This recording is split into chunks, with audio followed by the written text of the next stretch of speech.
ทุกคนที่ยายดังขนมตึงเต้นมากเพราะว่าเราจะมีไข่สตรีเรายกเลิกไข่สตรี2 ปีเพราะว่าโควิดแต่ธรรมดาเราเห็นพระเจ้าทำหลายสิ่งหลายอย่างในชีวิตของสตรี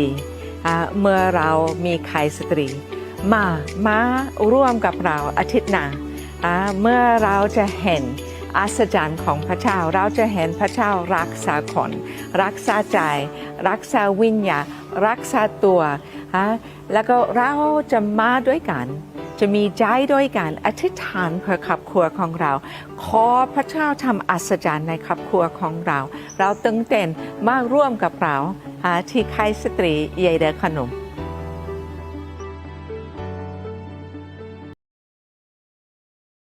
Salama Buddha biete ye do konyo mo khaliza mo amade danzang ne tipo kuchola ma yo be salama bu po ko tipo ama yo bu ta leo ne tipo phaku cho me e ko ni nga ji ko la de mi ne yo shi shi tipo pha e ma nyum jono zo ne nge noพอพฤหัสวันศุกร์วันเสาร์และเฮงเนาะก็ละแม่และเนี่ยบ่มีอ่ะก็น้องช้างอะไรเงี้ยนะว่าที่เวเชติให้เฮสุมเนาะก็ละแม่และเนี่ยบ่มีอ่ะรอว่าที่เวงเงี้ยเนาะอ่ะดิมาที่กาจอที่พูจอที่ก็เลยเนี่ยเขาชัวเนี่ยก็ที่ก็เลยจัดตามาและถ่ายมาเฮพอดีเนี่ยอามาเดินเนี่ยเล่มมือก็อามีก็น้องมีมาสิญญามีเนี่ยอายุจะเล่มหัวเนี่ยมาสิญญามีเนี่ยของเงินมาเขาเนี่ยชมมีเนี่ยของเงินมาอยู่กันนั่นลูกเนี่ยที่ก็รู้ก็ดูร้องหอที่ก็รู้จัดตามาอยู่เขาช่วยเขาพี่เนี่ยจัดตาเลี้ยวและมาเขาเนี่ยเขาสมน้องละเขาอุจินีมีฟื้นฟูยาม่คงเงินมาเอ็นยาเดืออุจิพอดีแต่เขาอายังเทมิยานาเทมิเลี้ยวตอนแบ่งเงินมีว่าที่หุ่ยเงินมีสารวัตรเจเนี่ยกลางชาติตาจียาวฟื้นฟูยาวเพราะในกลุ่มชาติเนี่ยจะมาเพราะในนี่มีที่มีงานเล่นกันนะว่าที่เช่นมีสารมาบุตรีเนี่ยที่ก็รู้ว่ากลุ่มชาติตาจะยาวฟื้นฟูเพราะในนักกอล์ฟสาวกลุ่มชาติจะมาและคู่ชมมีคู่แต่มาเงอว่าที่เช่นเนาะอุจิทพอนาลีสุ่มหลานเนี่ยงานหลังก็นี่ก็อามาดูปฏิสัมมัวจะมาสารโลอาเจอายุปฏิสัมเนี่ยแม่แต่มีเนี่ยเขาก็ย้อนเนี่ยปฏิสัมมาเนี่ยหนุ่มเจอเด็กของเมืองอีกข้อพอย้อนเนี่ยหนุ่มเจอเด็กของเมืองจัดเดิมมาอามาเดิมมาชมมอมาอาเกกามาค่ะงาปฏิสัมมาเนี่ยหนุ่มเจอสุฮาว่าที่เช่นเนาะนาลีสุ่มหลักทั้งเงามาดอนเบลเนี่ยปฏิสัมมุจะมาแต่มีเนี่ยเขาก็ย้อนรู้อายุนี้เขาก็ฮอลวิดีโอฮอลรู้อายุนี้โยกานาดูปฏิสัมมาเนี่ยหนุ่มเจอดูคุยกันเนาะย้อนเนี่ยเขาก็ยึดดอกขยงปฏิสัมฮักเลี้ยวเลี้ยวและคู่ชอดีเป็นมาแต่มีเนี่ยพอมาพอจ่ออายุนี้อามาจะมีบุยกานั่นล้วนเกี่ยงเราหนัวฮักเกี่ยงเลยยบบุอามายบบุฮกะยอเลยคู่หมอมีอาจจะมีแรงนะยบบุอามายบบุเฮมาจังนี่โคเบียงบาดานมีเยอะจังเลยพาเกจิเขานึกจะมีอาบุนึกมาละคุยรู้ว่าเชื่อแล้วนักโกลาสามีเยอะเนี่ยถูกเจอมีเยอะเนี่ยชอจีอาทิตย์ที่น้องใส่ที่นักโกลากาจามอมีเนี่ยมีเยอะที่เจก็ไม่แต่อะไรเงาเลยจังมีแต่มีเนี่ยจะมีอาบุโดเกี่ยวกับคนยองว่าที่กูเชื่อติงอามาอยู่บุยามาที่กอลวยและคู่ชมาก็เลยบ้า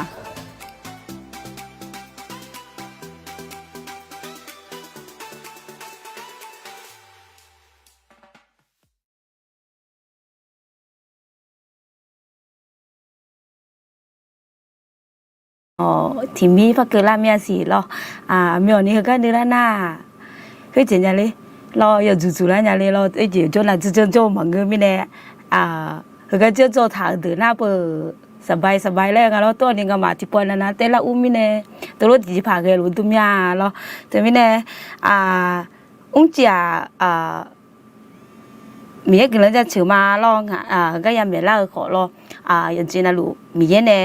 แล้วผมถามมีเนี่ยละแม่เราเขาก็มาอุ้เล่มีนายเราอุเสประชาสัมพันธ์เนี่ยเราสามาบุญาเรามาอยู่บุญาไม่ได้วันที่เว้นเนี่ยเสตีกันนี่เราวันพุธหัสวันศุกร์วันเสาร์และฉลางานเราอย่างยาเดินและนายดังเดินและเรา เฮกาทูเยดอกขยุมกาทูเนกลซาเลญาเมลอสาระคุณยบุลอดุงาลในกาบบาเดมังเงนาปัญหายาเดลมือ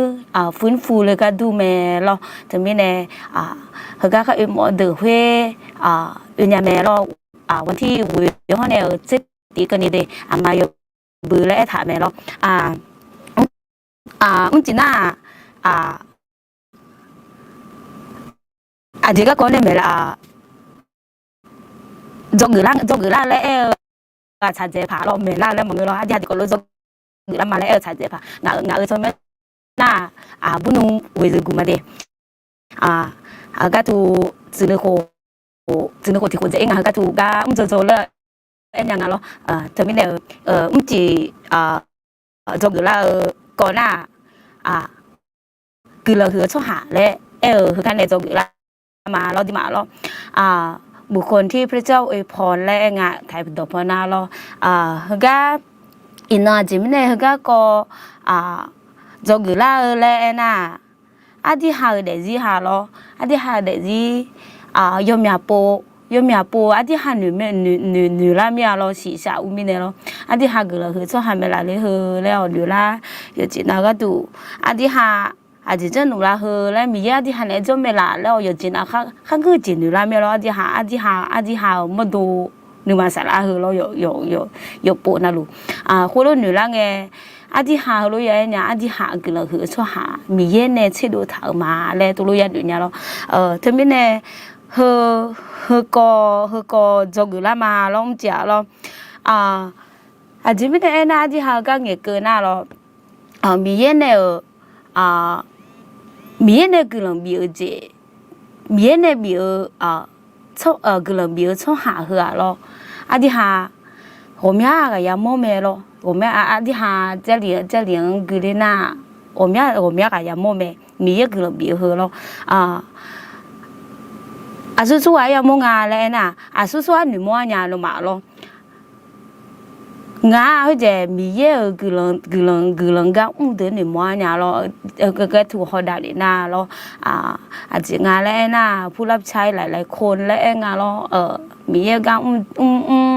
เดินแล้วเดินหนึ่งวันเนี่ยเราก็ถูกถามนะ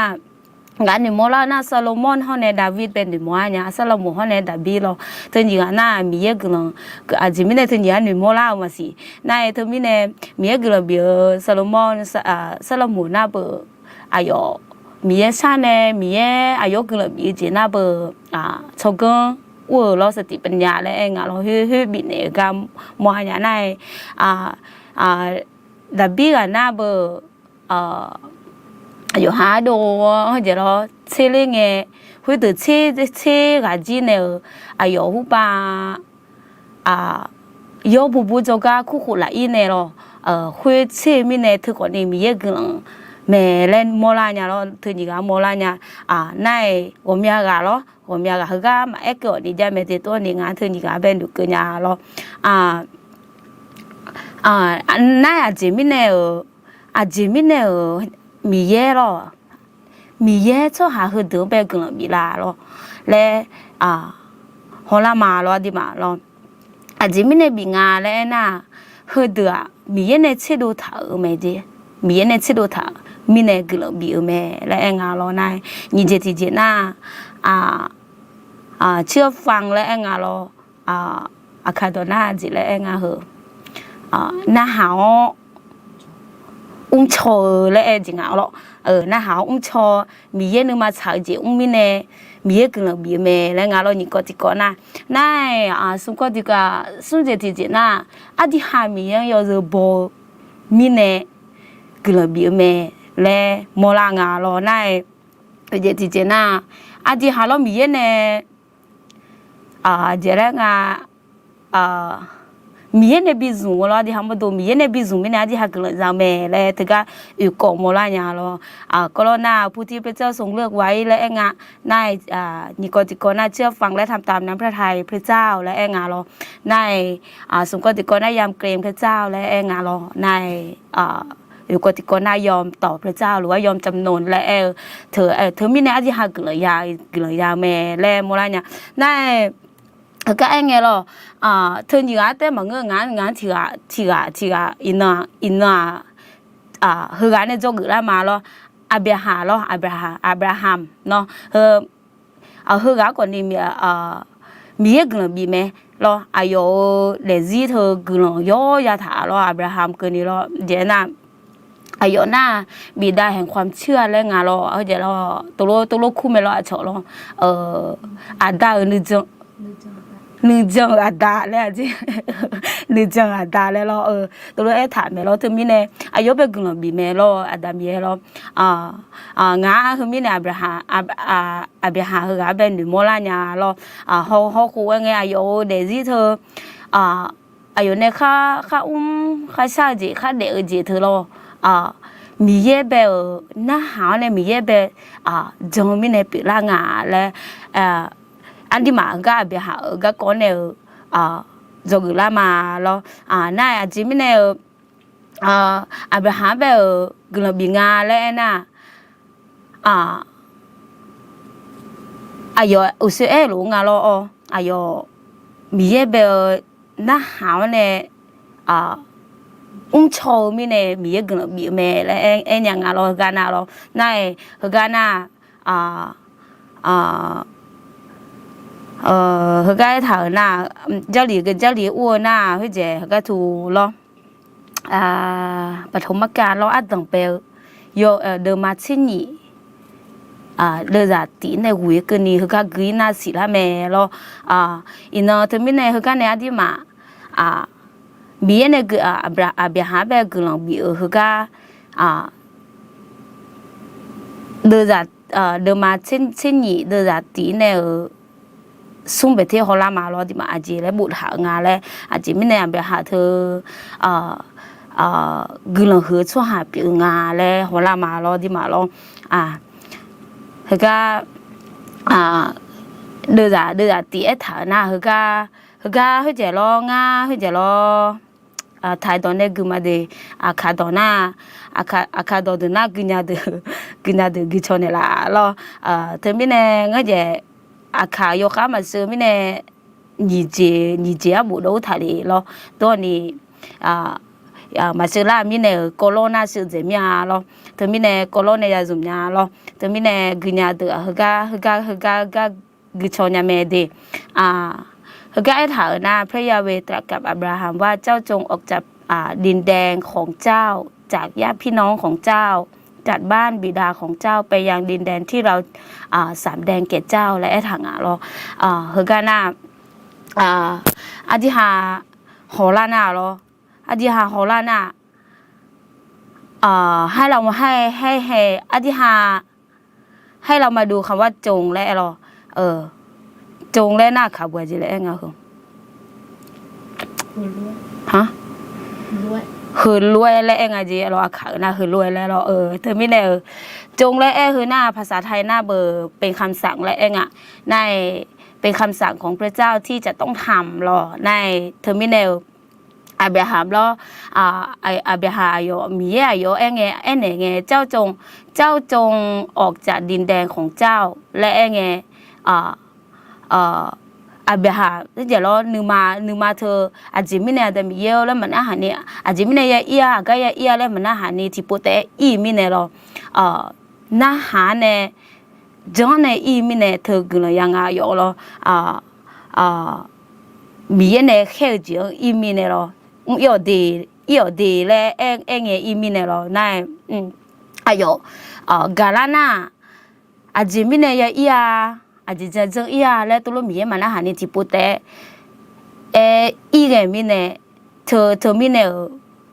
อาจจะหาเขาก็ถูกเขาคุยแล้วไงเราอายุแบบกลุ่มบีคุยโมลาเมเราอายุเนี่ยมีแบบจังจีคุยเราคุยโมลางาเราอาจจะหางเราในอาจจะโมลางาแล้วนะเดือดนี่หัวเนี่ยซุ่มเขาก็โมลาแม่เฮนี่กง咯เฮนี่กงโมลาจ้ะเฮนี่กงโมลาจ้ะ เราจะให้เจ้าเป็นชนชาติใหญ่เราจะอวยพรเจ้าจะให้เจ้ามีชื่อเสียงใหญ่โตแล้วเจ้าจะเป็นพรและงาเราอธิมาก็โฮล่าไงเราที่ต่อยังเราจะอวยพรเจ้าและเรางานนกกึ่งบีมาและถ้ามีเย็นในบีคือต่อเราคือต่อไปข้อหูล่าไงคือต่อไปเอาหูล่าไงเราจะอวยพรเจ้าจะให้เจ้ามีชื่อเสียงใหญ่โตแล้วเจ้าจะเป็นพรและถือก็ข้อหูล่าไงเราอาจจะมีอาเบหาเนี่ยน้องไปกึ่งบีมาดีและเนี่ยทางเราก็อีอ๋อและน้องไปกึ่งบีมาและน้องเดี๋ยวมาชื่อเสียงมาถือเราบีหือบีมเนี่ยในชอบของกึ่งบีเปียมาแล้วถางเราก่อนหน้าเราน่าถึงมีเนี่ยมีเนี่ยถางยกกึ่งบีมาแล้วถางมีเนี่ยอาเบียหากึ่งจังเราจีจังน่าที่มาเก้าข้างน่าโมลาแม่เราน่าถือแต่มาเงก่อนหน้าเราจะอวยพรเจ้าและหุ่นหน้างานนกกระบี่มาตีถาหุ่นหน้าหูบาเดือดสุ่งกันนี้อีกงะรอจีงานและน่ะจีน่าเบอร์กระบี่มาเดนกกระบี่มาเดและสมัยบิหือบิมอีมาและงานรอนายชกกระบี่เปียวมาและถางานรอนายสุ่งหุ่นจิหัวมอน่ะก็ดูข้อสามแบบอยู่เกินหน้าเบอร์ก็ก่อนนี้เราจะอวยพรเจ้าและกันในต่อเรียงเราหน้าหุ่มหน้าจีและไงนะเราจะอวยพรคนที่อวยพรเจ้าและไงเราจะสาบคนที่แช่งเจ้าแช่งเจ้าบรรดาเผ่าพันธุ์ทั่วโลกจะได้พรพระเจ้าและไงก็หุ่มหน้าเราในหุ่มหน้าจีและไงนะอาจิฮาอากาอีกคนนี้อาจิฮากลองบีกลองบีงาแบบมีกลองบีมาแล้วถาคุยงาเราคุยเราพี่เจอาจิฮาโฮเกงเราในอาจิฮาเดี๋ยวช่องหางก็มีอายุสามน่าเบอพี่เจงเราอยากให้อยากช่องหางอาจิฮาอยากให้อยากช่องหางเรา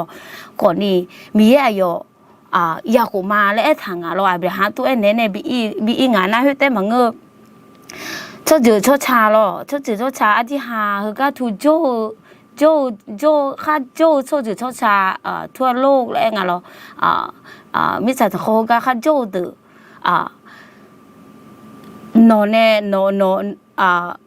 กึ่งนอนเนี่ยซาแล้วทางก็เรานายอาจจะไม่แน่น่ะมีกลบีมาและทางเราก็กมลานาในน้องอยากให้ยาดึงอายุอยากมาและทางในสุดท้ายที่น่ะน้องก็ดูเนี่ยกลยาเมและทางเราชอบหาอดีหาไม่สัตว์ขอโจคือเดือเราในถึงก็มลาเงอดีหาโฮเงน่ะมีอาจิจิอาเบียหาไปอาจิจิเนี่ยทางและถึงก็เนี่ยมลางเราถึงมีเนี่ยอดีหาอาเบียหากลองหือชอบหาเบียหือ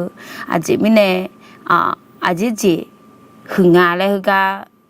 ข้อ2ข้อ3เนี่ยโมลางาเราในหือก็ในในวิวกันนี่น่ะหือเดินน่ะอาเบียหาอายุมีเนี่ยชงเยเรามีเนี่ยชงเยอาจิจิทางพูงาแล้วก็มาก็อาจิจิทางพูงาแล้วก็ถูกเงี้ยคือทางาเราคือเราหน้า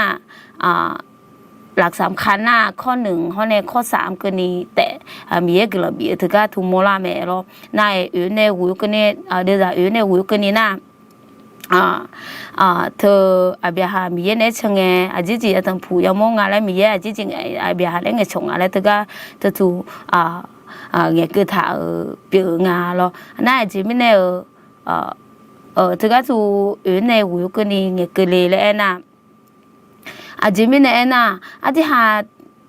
เดี๋ยวมาเช่นนี้เดี๋ยวตีในวิวกันนี่หกขากันน่ะเราอาทิหาอาเบียหามีเนี่ย ความสัมพันธ์เรามีในจุดสถานที่อันนั้นนี่สิงานและถึงกับโมลางาเราถึงกับ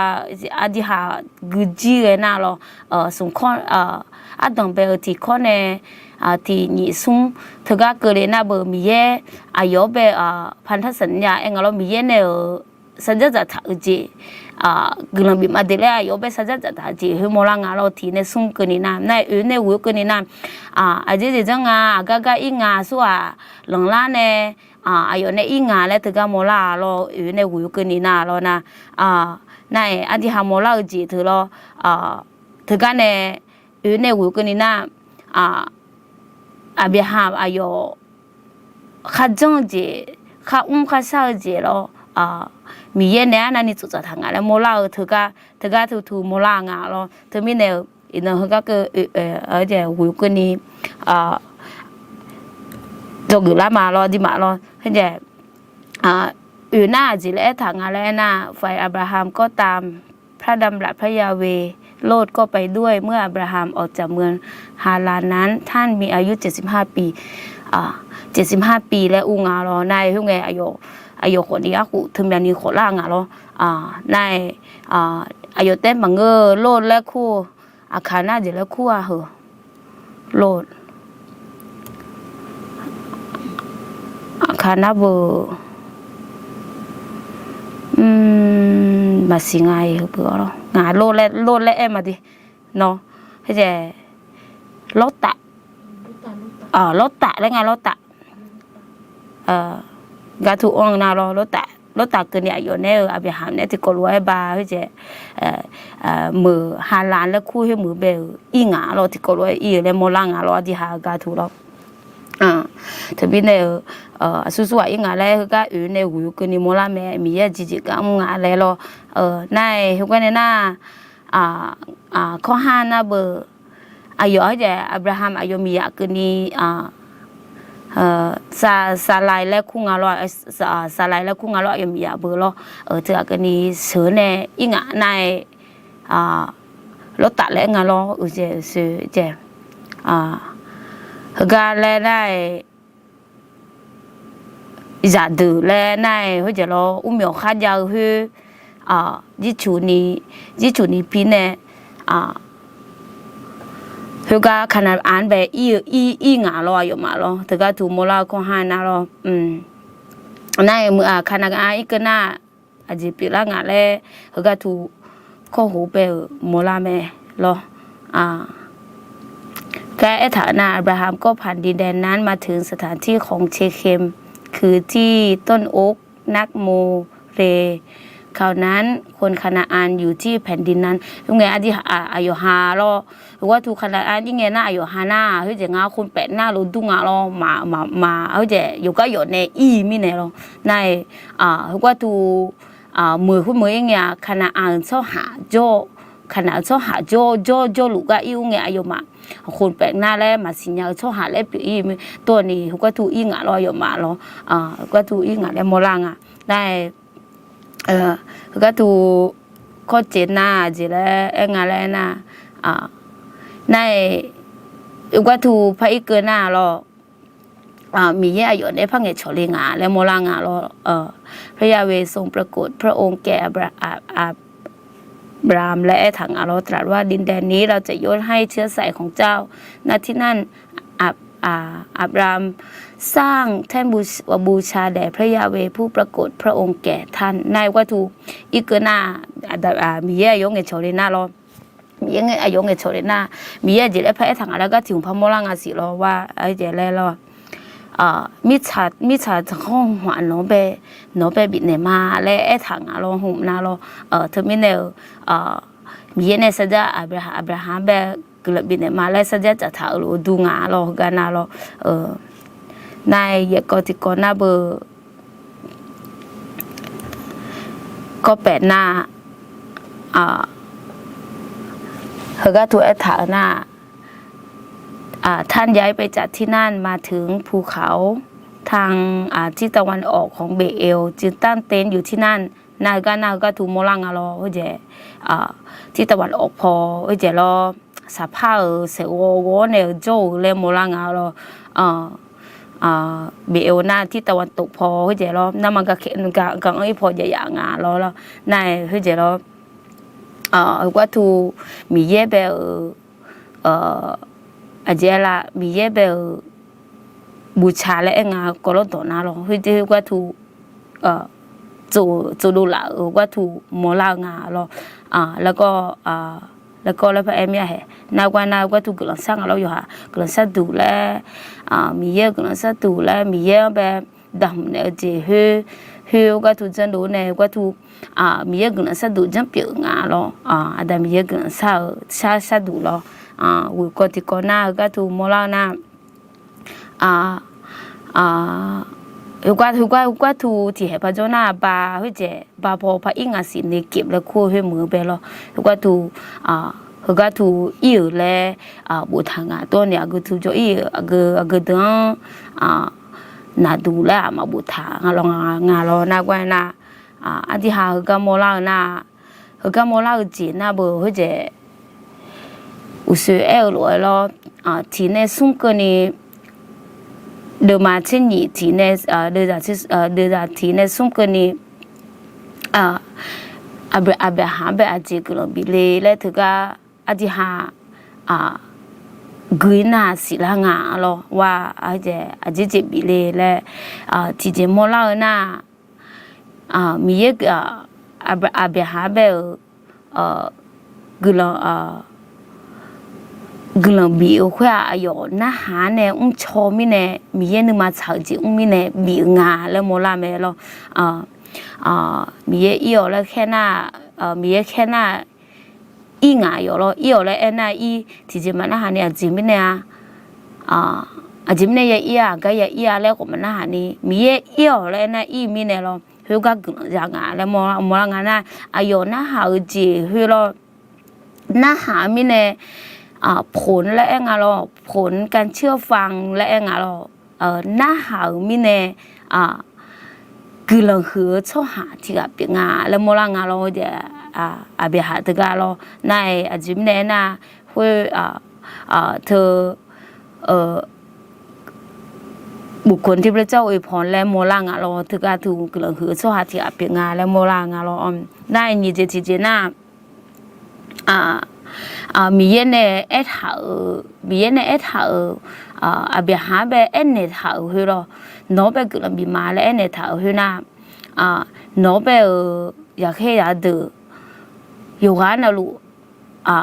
อายุยาดังมาและเอทาเฮโรถือคนนี้กุลังเราใน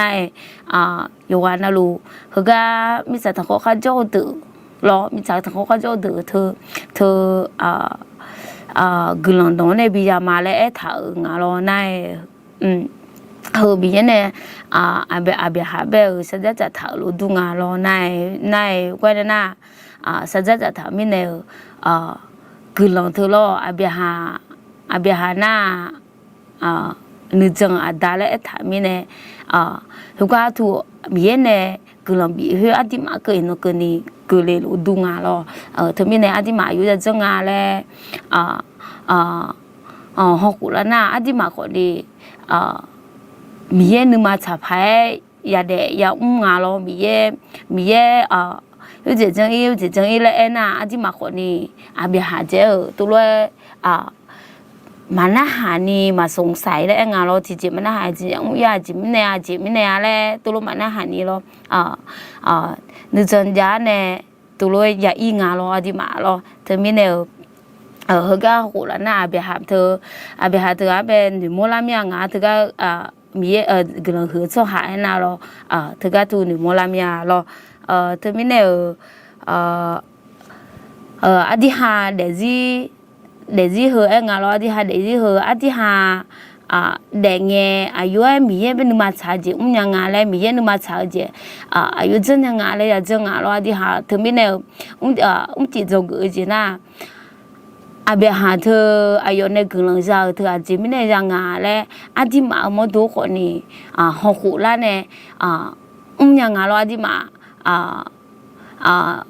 มีกลุ่มมีจะจริงงาและเธอก็โมลางาเราเธอไม่เนี่ยอาทิหา这个都阿边哈那做个人啊咯，那头阿边哈在么个我们啊咯，米个人米个家咩咯，米个人米个家咩多呢ngã bè hà bên nuôi la nhà lo bè hà bên nuôi la mi này nó hơ bè hà để gì nè rồi gửi la cái chuyện na chỉ mi nè mi ye ayo bè gửi lên na bị ngã lẽ họ la nghe lo chỉ mi nè ngã lẽ chỉ hà đồng bè nghe lo đồng bè nghe chỉ hà nuôi thử lo chỉ hà gửi cho mẹ là lẽ nuôi thử lo chỉ hà mi ye gửi bị mẹ là lẽ thì quan là chỉ hà tôi nuôi mẹ lo mi ye cho mẹ là hứa chỉ hà nè lẽ lo nửa gà lo mua bà la nghe nè sao đã lo muaทดลองละไงlo chỉ hà tôi nuôi mẹ lo chỉ hà gà bà này mi ye nè gọi lẽ tôi lo mi ye nè khai lẽ tự nghe tôi lo nghe chỉ hà nửa má chịu hồ na lo chỉ hà nửa má hờ lo thì quan là thằng mi ye chỉ hà nè cho mẹ là để thử lên nuôi la mẹ lo chỉ hà thì à tại chỗ lo tu lên mía chỉ mình na thưa na nè giờ đã gam mình nè chỉ mà nửa gam la ngà lo chỉ mà chỉ cái con này gặp bạn nuôi lên ayo nè giờ đã thưa xin nhà nè chỉ mà hiệu quả thu là u nè chẳng là ngà lo chỉ mà 我是啥比给牌嘞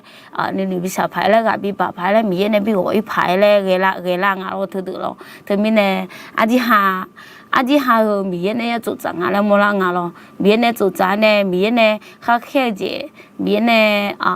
只马呗，他开着，米呢嘛产呢，只马。那只哈可能合作贴饼啊咯，他们呢只哈和个苦的那只哈的只好苦的那这个都然后也拉面咯那和个都这里和的那我们不只哈多罗女人个只哈个苦的那。gà u la mía lo gà u la adi hasi sa u mine nu sa je ko ja ta yo ana lo nu sa je ti pona na aji sa se masinya le ngate yo sa ha ngate pan ha ngate bidaji ga dumia le nu he adi ha ga ba mine mi ne ma zu za mine ge nya lo to mine adi ha to lo ga la nge mi ne zu za ne米呢热天呢，只哈米呢，从个那米只马呗，你马拉山的啦，你马拉龙的啦，伢咯，他们那个爸爸个，只哈米呗，没有比正没有比正咯，米呢没有可以只米呢卡普嘞，只头要普要么嘞伢嘞，俺这边上个东伢嘞，都罗女郎个咯，只哈米呗热天呢，米呢做杂谈呢，都罗要做伢咯，他那米呀有真的米啊，只哈嘛真的结婚的了，只哈嘛女都去结婚的米耶，只哈嘛没好结婚的，只哈嘛真的嘞女结婚的米耶真的那个只哈要么米咯，他们呢我家那个呢个比老子呢只哈个人合作行啊嘞个呢莫啦啊咯，只们呢只们呢啊嘞那米在头靠做做哈阿贝哈个人比马来他们阿只马可尼米在的好他好是做们呢阿只好可尼米个人比伢咯，比个人个人伢嘞哎呢么米咯他们呢阿苏啊女生女嘞个班女嘞女那米呢做啥呢米做个乌拉呢阿只好米呢要做啦伢咯米呢做啦那阿只好拉卡切伢啦伢咯女小姐家可尼阿只小姐同铺可尼th阿只好咯拉卡切姐三地数嘞伢咯拉卡切姐th家啦伢咯th米呢阿只好阿姐要铺要摸可尼有好个人有好伢咯有好个人有好咯姐姐她那阿只好做下有完了路米也个人比哈米呀个人那些卡个东啊姐咯个人那些卡那阿啲马咯阿姐嘿呢阿啲马呢多去咯那些卡主要有卡个阿啲马啦呢可以那啦呢样啊咯那阿姐呢可以咧去那去呢样啊咯他们呢葫芦肚面呢阿啲哈 cứ lòng thôi lo anh em đi một nhà lấy lấy dù hái già ngà lo dù hái già anh em đi to lấy lấy dù hái già ngà lo thì mình này hơi cái tu mình cứ là bị mà lấy sát rất thà mình này anh đi hà mình na hà này mình này cho na anh đi học cái già ngà lấy từ cái mỏ lăng lo thì mình này chỉ là bà cái chỗ từ mà anh gặp bị mồm nhà lo anh chị sao xem xin nhà lấy thì anh na bờ anh đi hà mà anh đi hà mà phụ mà hồ gì bờ thì có lúc thế mà tu lên ngà lo cho hai giờ để hừ na lo anh đi hai giờ để hừ na hừ thì chỉ mua và thì chỉ mua nó thì chỉ mua ngã thì chỉ mua lấy cái ngã thì mình này thì có lúc mà tu lên mình này thường anh đi hai là sáu ngã lo mười gì còn đi anh đi hai là sáu anh đi hai này uống cái này đồ la ngã lo anh đi hai gì khá là gì anh mẹ lấy em mình này lo thì mình này anh đi hai miếng cái lòng tàu mẹ na miếng cái lòng tàu khá là miếng cái lòng gì ngã là mua ngã anh đi hai thằng lông phò loมิชาเดจ่าพอดีคาเลเลยนะเฮ้พอดีจะยังไงอันที่หากาวจีขาน่ากาวจียังอันที่หานุมาเพจขาน่านุมาเพจยังรออันที่หาเนี่ยข่าวเฮ้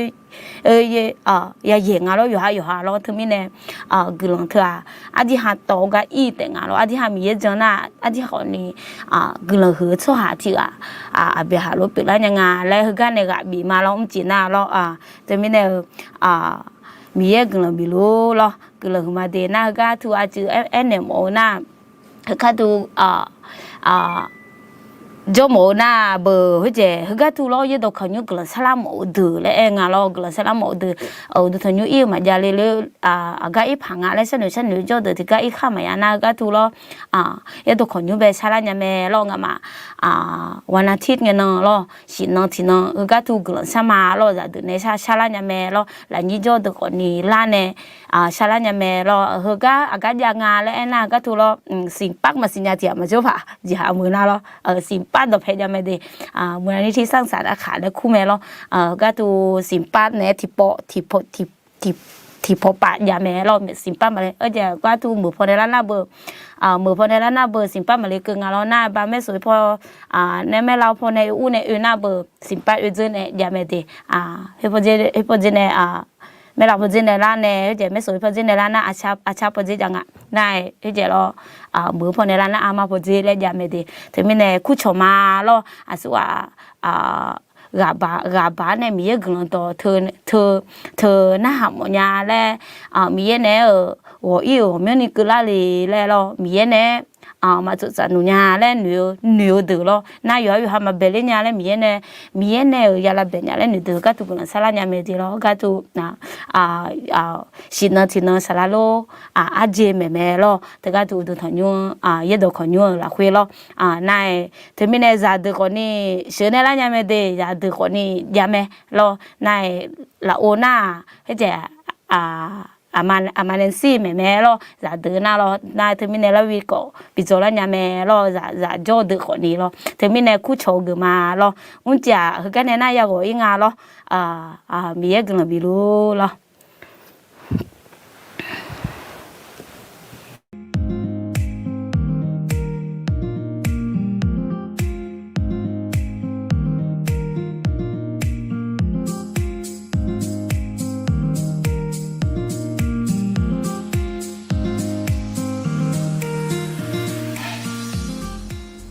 ดอจอพูมางาชมเมน่าสาลาสังอาเดียชนะเลชกุมาอินอาดูอาคาซาจีฮามโจโยกานาลวงคุชลาจีเปียวมาอากุจีคุชลางาเลน่าดอนตาโจเนจีฮามกามมันจาเลอาคาซาโยกานาลวงอาคาดอนเนมีเยอะชาวจะเชื่อมาเงินนักคนนี้กลันดอมเมลอาคาดอนเนเมกาน่าหามมียเลน่าเยดคนยุม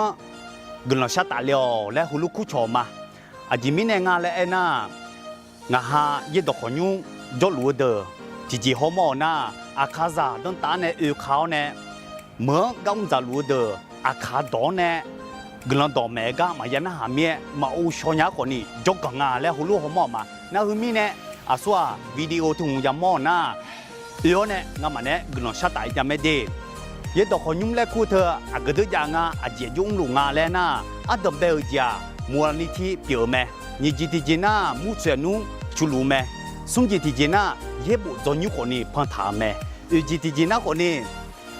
ใครจะอามูและคนนี้เปียวแม่ใครจะอามูเธอมูอายุคุงาแล้วนะเยดอกขยุ่มใครจะอามูและคู่แม่ไทยพอแน่หน้าคนนี้คริสตจักรบ้านสดุดีและคู่แม่เดนาตมีเนี่ยอายุนี้โยกาน่ารู้ลูกคู่จอมาเยดอกขยุ่มใครจะอามูกระเดือยางาและน่าสิงป้าดอกเพจาไม่เดตลาดประตูล้อและคู่กะเยี่ยมมือพอในน่าธนาพิริยาและคู่กะเกินน่าตอนไหนจะถูกไม่เดมูลนิธิและบุตรเดี๋ยวมีเนี่ยอายุนี้โยกาน่าล้วงคู่จอมาเดจัติจีน่าคนนี้เฮกาประตูล้อจอลัวอาคาซาโยกาน่ารู้คนนี้คู่จอมาเฮกาจอล้อมันจะลัวเฮกาเยดอกขยุ่มกลังชะตาหมอมยาและอาคาดอนเนี่ยชาวจะเชื่อมันก็น่าอาคาดอนเนี่ยกลังดอกแมกันน่าหมอมยาเลยน่ะลาวแล้วลูกคู่จอมาเดเยดอกขยุ่มซาโลดอเตอร์อาเจเย็บยังกูอายอราแค่สมบูรณ์เราคุยเนี่ยที่โจที่เดอและราบิลูแม่อายุนี้ลูกคู่จอมาเฮกาเดย์ดอกขยุ่มยอดูมาปอนี่เรน่าเฮกางาเบอร์โทรกับบูดามาเดเธอหน้างาเบอร์โทรมาเดงาทุลานาอากเดือและงาพันจะชนเนี่ยแต่ไม่เนี่ยโยกาหน้าล้วงคู่จอมาเดอาคาซาโยกาหน้าล้วงก็อาคาดอนเนี่ยชาวจะเชื่อมาเงินนะคนนี้กลังต่อแมกันน่าหมอมยาเลยน่ะเฮกาเยดอกขยุ่มและคู่จอมาโยกาหน้าล้วงมีเยบุษาลู